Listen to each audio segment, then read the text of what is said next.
Welcome to another episode of the Vegan Pulse with our segment of Making Sense with Gabriel. Stick around, we'll be right back. Hi, Gabriel. How are you? Welcome to another segment of Making Sense with Gabriel. I'm doing well, Nancy. How about you? I'm doing great. I have a question for you, and this question is, can you talk to me a little bit about cooked food versus raw food? Yes, I can. Great question. Okay, cooked food versus raw food. So yeah, there's you know, if people have been plant-based or vegan for a long time, or maybe they haven't and they're just interested, they're curious and they're wanting to learn more. Either way, people may have heard of like a raw vegan diet. Sometimes you'll see some of these influencers on YouTube or Instagram, like Freely the Banana Girl is a big one, and her ex-boyfriend from the past named Durian Ryder. He was a guy who I think had millions of followers and has been a vegan for a really long time. So he used YouTube as a platform to kind of um, promote veganism.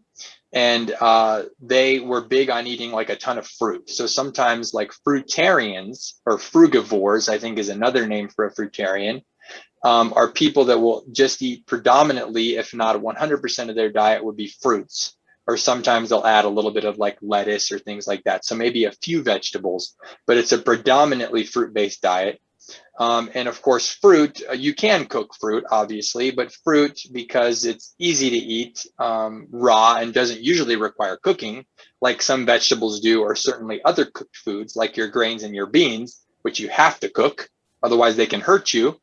Um, so fruitarians often, may be on like a raw vegan diet. And so raw vegan diets can be healthy. There's some great folks over at a program called Mastering Diabetes. You'll find, what are their names? Cyrus Kambata, who has a PhD in nutritional biochemistry, so he knows what he's talking about. And then his co-founder's name is Robbie Barbaro. And they developed this program called Mastering Diabetes. They help people with every form of diabetes, whether it's type 1 or type 2 or gestational diabetes, or another type, which is called type 1.5. We won't get into diabetes today because this isn't about diabetes. But that being said, both of these guys have been on predominantly raw and basically fruitarian diets with type 1 diabetes. And some people may hear that and say, that's crazy, because fruit has so much sugar in it. And we know that that sugar in your food will raise your blood sugar, and diabetics need to keep their blood sugars down. Well, the whole bottom line here is they're only eating sugar in its whole natural form, in the form of whole fruit, right?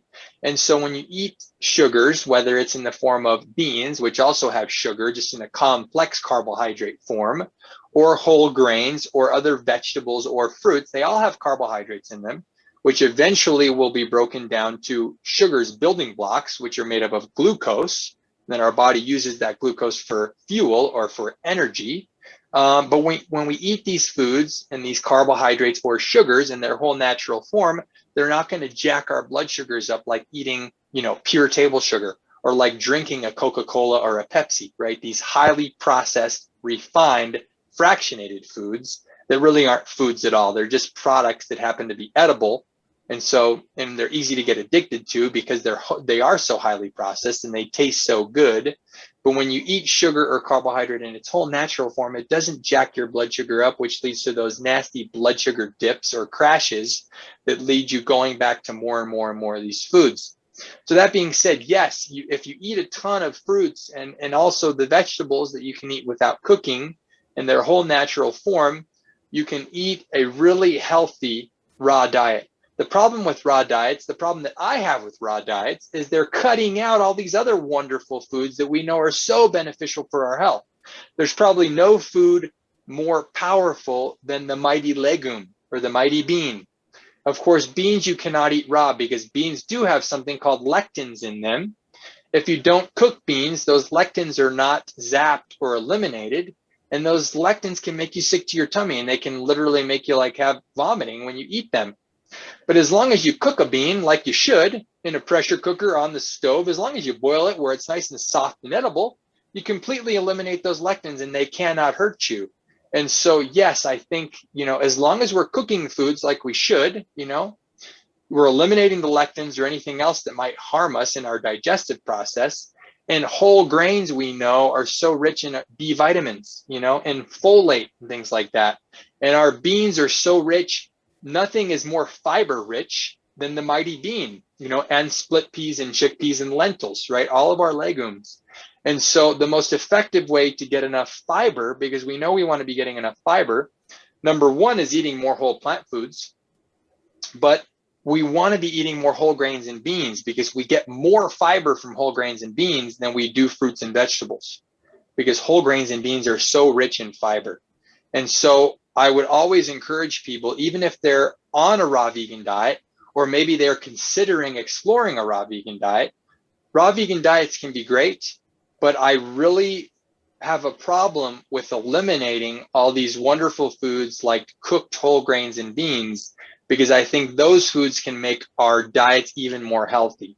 The other problem with the raw diet is I think it's a lot less practical, because of course fruits and vegetables spoil more readily than do dried beans and grains, which store for months, if not even longer, right? And so these foods are so practical. The other thing about grains and beans is they're much more calorie dense. And so they pack a greater number of calories into the same amount of weight or the same amount of space than do fruits and vegetables, which tend to be very calorie dilute, which means they're very low in calories. And that happens to be because they're so high in water content, which is really great. I'm not discouraging anybody from eating fruits and vegetables. Those are the foods that all of us need to eat more of if we want to achieve better health. That being said, beans and whole grains have been eaten for thousands of years, and they're so practical. They're also the cheapest foods on the planet, right? They're staples that people from cultures across the world have been eating, like I say, for millennia, for thousands of years. They're literally the reason that we were able to develop large, successful civilizations around the world. Asia would never have created, the dynasties and the empires without the powerful rice. And the same thing in the Middle East. You wouldn't have seen the Egyptians and the other wonderful, beautiful cultures around the Mesopotamia in the Middle East. Those cultures would never have become huge, powerful civilizations without wheat and corn that were grown in the Middle East. If you look at the Maya and the Aztecs, these are the corn people. They would never have had these powerful dynasties and empires without corn. And then the Incas of South America would never have had this tremendously successful with all, societies without the potato. They're the potato people. And these are foods that we need to cook to eat, but they're these starches that are so wonderful for our health. Again, when they're eaten in their whole natural form, right? French fries, yes, are an unhealthy way to eat potatoes. But when we eat potatoes in their whole natural form and we don't fry them in loads of oil every time we eat them, the potato is wonderfully healthy, especially when we're consuming sweet potatoes and purple potatoes and all kinds of different colors, right? The russet potato isn't the only way to eat a potato. There's so many different ways. So I would love to encourage people. You can be healthy on a raw diet as long as you're consuming tons of, fruits and maybe some vegetables in their whole natural form. But I would really like to encourage anyone to branch out and to think about our whole grains, our beans, our tubers like our potatoes, and then of course our nuts and seeds, because these are other tremendously powerful foods. They're higher in calorie density, like I mentioned. They have a much longer storage life than fresh fruits and vegetables. And so I think they're just some of the most wonderful foods that we should be eating. We should be eating all different kinds of plants if we want to maximize our health.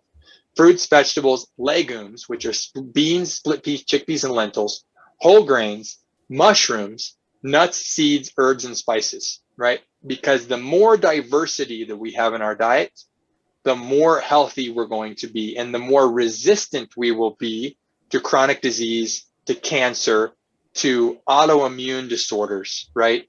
It's all about diversity. Diversity is queen, diversity is king.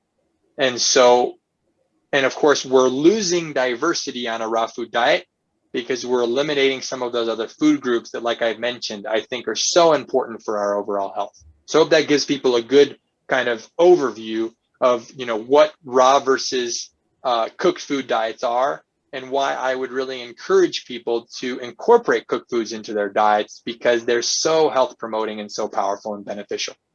And one other thing, if you're on a raw food diet, you're sprouting, which doesn't make, which means you have to have forethought, and it's not convenient, like you said, because you have to sprout the things before you eat them. So if you wanted to have a wheat berry, you would have to sprout it for a day or two before you can consume it. So it's also a little bit, I guess, contingent on you being prepared all the time.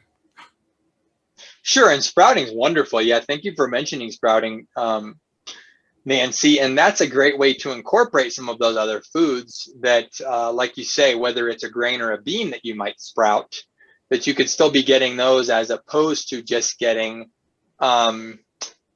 your classic form of thinking fruits and vegetables, whether it's just lettuce or bell peppers or apples, bananas, oranges, things like that.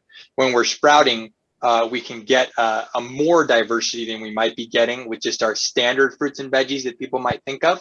But sprouts are still kind of thrown, even if we're sprouting a legume or we're sprouting maybe a whole grain or something, they would still, sprouts are classified as vegetables.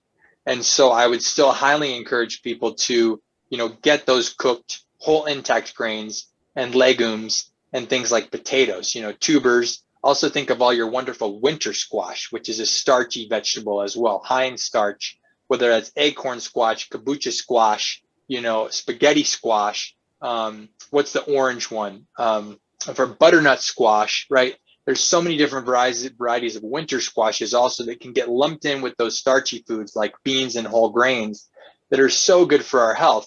But those foods too, right? We don't eat butternut squash raw. We need to cook it. And if we're on a raw diet, we're just eliminating that level of diversity and that level of just being able to get more flavors and more variety into our diet, which makes nutrition more interesting. And long term, having diversity is good because it makes it more convenient, because you're not having to, just like you say, sprout or do different things. It also makes it, I think, more achievable long term, because it's allowing us to have new and different flavors and foods and textures, which are going to help prevent us from getting burnout, which is one of the main reasons, or an important reason, why some people might give up on a vegan diet, because they might say, oh, I'm so missing all the other things that I'm not getting because I'm only eating plant-based. Well, hey, don't throw out food groups, because that might make you more likely to burn out on the foods you're eating or get sick of them or tired of them, because you're eliminating some of that new variety from your diet that you'll get if you incorporate those cooked foods as well. Thank you. And you saw me go like this before. That was for the potato, the mighty potato. It doesn't even try. And it's a superstar.